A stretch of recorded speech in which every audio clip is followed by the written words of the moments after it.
Have you ever wondered how we can truly heal from trauma? It's a question with many answers, but to find what really works, we need to look beyond traditional approaches. Most people turn to psychology or psychiatry, hoping for relief. But as we see in everyday life, from our streets and parks, to rehab centers and domestic violence shelters, the results often don't match the promises. The numbers of people and the statistics tell us a story: addiction, family separation, and persistent cycles of pain. Clearly, something isn't working. So what's the next step? Trauma has been part of the human experience since the beginning of time. We evolved natural ways to respond to threats and heal after the threat has passed, but modern society overlooks these. We market products and systems that don't honor how people actually recover from trauma.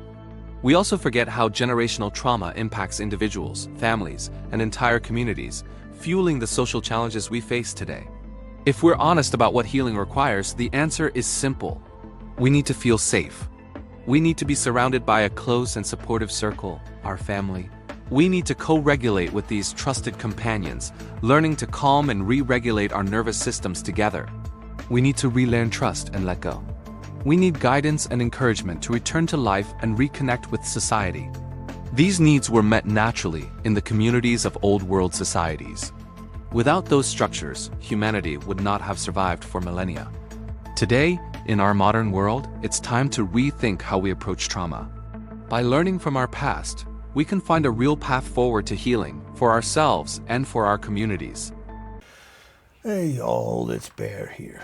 And in today's video, like I said in the last video, I want to start to explain a little bit where I come from, the perspectives I come from, and how I view healing trauma.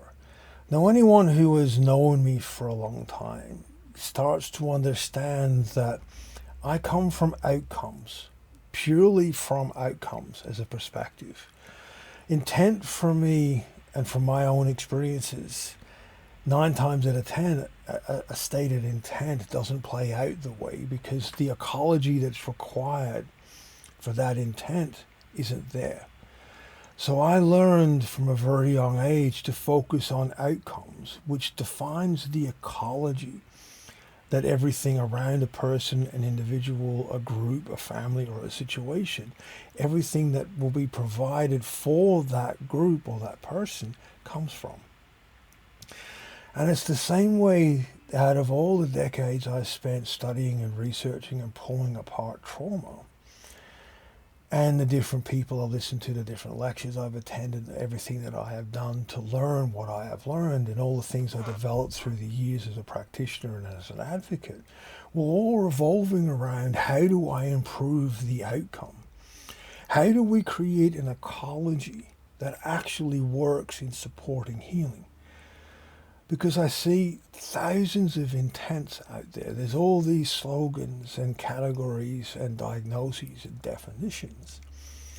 But none of it matters until there is an ecology that supports them. And because I'm from an Indigenous base, and because I was trafficked, sold, and for adoption to another country, in my pursuit to find my biological family, and to try to reconnect back to cultures that I was taken from at birth, I spent time around different demographics of Indigenous people and saw how they created an ecology, or they're working to create an ecology within their cultural traditions that supports that intent. And that allowed me to bring together what I have learned over so many years into a way that I hope to bridge into the Western world, paths of bringing that into the modern way of approaching healing trauma. But remember, in all of my videos, all I come from is outcome. How do we create the outcome that we desire? And in doing that, you can start to see within your own personal, within who you are, how you approach things. Are you a person that sets an intent and focuses just on the intent?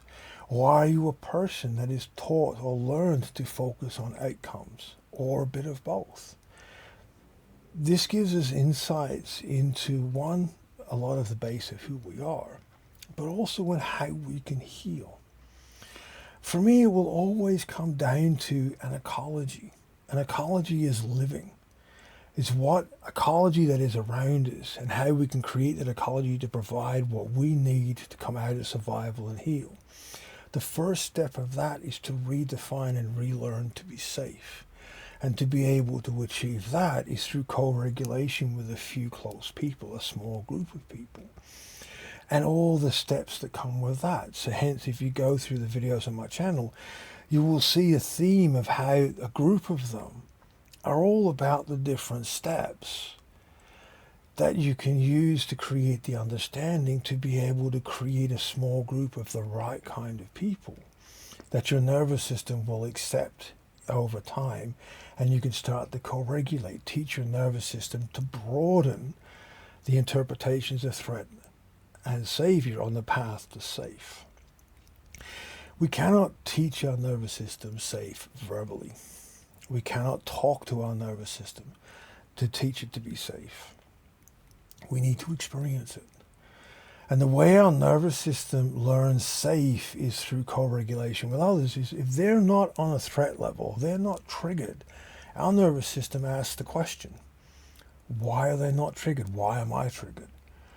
And at that moment, our nervous system is open to change. And if we have enough of those experiences with a close group of people, and co-regulation is not in a big room with one or two people spread out. I mean close. It's sitting in a small, close-knit, the touchy-feely, close family, close friendship group, not sexually based at all. This is not around sexual intimacy in any way, shape, or form. This is where a child, an infant, an inner child within a person is made safe through the security of the adults around them. That kind of a context. But through that co-regulation over time, a person who has gone through complex trauma, who is in a hypervigilant state, their nervous system will go, I don't need to be under threat now because they're safe. They're not triggered, therefore I'm not. And your nervous system starts to learn to redefine safe. It starts to learn from what those nervous systems that you're close to respond to. Exactly the same way we learned as an infant, a young child growing up in a safe and secure environment. If we didn't grow up in that, we need to learn it. If we went through complex trauma where our entire safety net fell through the floor because of what we went through with our traumatic experiences, we need to relearn it again. And we do that through co-regulation. We cannot heal trauma alone. And everything I come from now is around that base. How do we create an environment where a person with low resources has the ability over time to build a supportive group of people that they can co-regulate with and define and learn safe? Once we have that foundation laid, we can start to process trauma. We can start to learn to engage the world again. We can start to build our life again. But at the basis of it is that core group of people, because that's how we're biologically designed to heal trauma. And we will not touch the core of our trauma until we are safe. And as I said, to define safe, we need to relearn it. To learn it, we need the support of others. Also in my other videos, I've also talked about how do we define what's the types of people that are right. It's by understanding ourselves and understanding what is in our own best interest. And again, that comes down to that awareness of who we are, where we come from, our deficits, and where we place things. How do we define our threat box? How do we find our savior box? How do we find who we are and where we want to go? The more we learn about ourselves, as in ancient cultures and indigenous cultures to this day, the focus is on understanding you, because it's your life. You are the captain of your ship. You are steering the horse of life you're riding. And from any practitioner base, we need to understand your goals and aspirations and help you create a path to the outcomes that you seek with those and all the steps that are laid out in between. But to be able to understand that, you need to be able to articulate it. And to be able to articulate it, you need to know it for yourself. And that's where I come from. That's the basis I come from with these videos. There are lots of areas I can't go in because of the limitations of what this modality, a YouTube channel, has. As I said, everything is around advising and just trying to give you guys supportive information that you can choose to use how you choose to use it. But I'm trying to just bring the awareness and the understanding of what we as people, as human beings, need to heal. I really hope you guys understand this, and I hope this little video helps explain where I come from with all my videos and where I've come from with my practice in the past. As always, I love your guys' support for the channel, your comments and feedback. Please be mindful, please be safe, and I will see you all next time. Hope.